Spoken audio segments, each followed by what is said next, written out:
Hello everyone, in this video I will explain how to play Prison Ludo. It is super easy to understand, it's really not complicated, and at the same time you will understand why it is much cooler and more fun to play than the classic Ludo game. I have already tested it with my friends and it's really amazing, they really enjoyed it. You can never get bored from it, just watch this video and you can judge it for yourself. So this is the board of the Prison Ludo game, and it's all start here in the prison. As you can see, there are 4 cells in the prison with different colors. Each player chooses a cell and places 4 pawns with a matching color inside it as prisoners. The goal of the game is simple. You have to free all your prisoners and move them all the way along the path to freedom. The first player to do that is the winner. And that's while avoiding the police officers. Yeah, on the path there are 4 police officers represented by black pawns. 1 police officer in each line of the path. First, like in the classic Ludo game, in order to free one of your prisoners, you need to roll a 6. And while moving on the path, anytime you land on a police officer or a police officer lands on you, you go back to jail. So you are probably asking, how can a police officer land on you? Who plays the police officers? Is there a 5th player?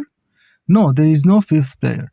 There are only 4 players maximum, and each of those 4 players can play a police officer on their turn whenever they can catch one of their opponents. That means whenever the capture is possible with a black pawn.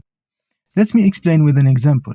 Let's say I am red and my opponent is yellow, and we have a police officer nearby, and it's my turn to roll the dice. And as you can see in this example, there are 4 squares between the police officer and the yellow piece.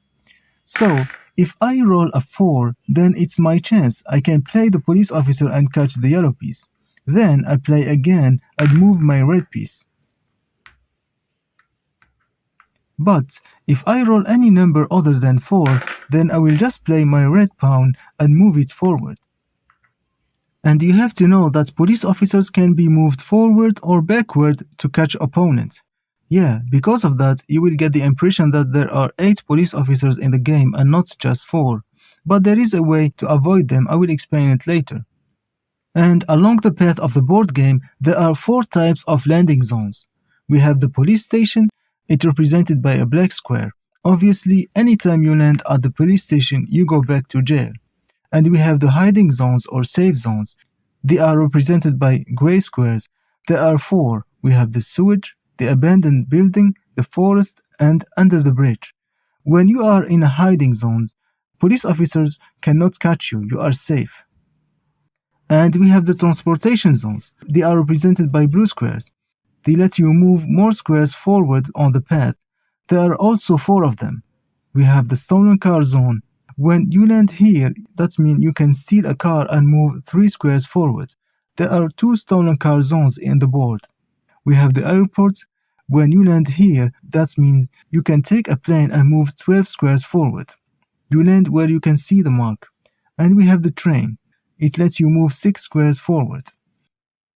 And finally, the best of all, we have the stealing zones. They are represented in green and yellow squares. That means cash and gold. There are also 4 of them. We have the grocery store, the candy store, the shoe store, and the bank. When you land in a stealing zone, you can steal money. In this game, we call it Ludo Cash. When you land on a store, you can steal 1 Ludo Cash bill. And when you land on the bank, you can steal 4 Ludo Cash bills. Each player can rob the bank only once during the game. By the way, when one of your pawns reaches the Freedom Square, you also win 1 Ludo Cash bill. You are probably asking, what's the point of Ludo Cash? The main goal of Ludo Cash is to use it to bribe police officers. Yeah, you have to know that these are not honest police officers, they are dirty cops, and they definitely like money. You need 1 Ludo Cash bill to bribe a police officer, and you need 2 Ludo Cash bills to bribe the police station, because obviously the chief of the police station is greedier. Whenever you land on a police officer or at the police station, and you bribe them, they let you move 1 square forward like they didn't see you. And whenever a police officer lands on you and you bribe him, he will move 1 square forward like he didn't see you. You can also pay one Ludo Cash bill to free one of your pawns if you are not feeling lucky enough to roll a 6. And in this game you can play again only when you play a police officer, or when you free one of your pawns, or when one of your pawns reaches the freedom square. You can't play again whenever you roll a 6 like in the classic Ludo game, because it undermines the role of the transportation zones. One last thing. To reach the freedom square, you need to roll the exact number, just like in the classic Ludo game. So, for example, if there are 3 squares between your pawn and the freedom square, then you need to roll a 3. If you roll a number higher than 3, you can't play. So, what do you think of the game? I'm eager to know your opinion. Tell me in the comments. And if you want to buy this game, just click in the link below.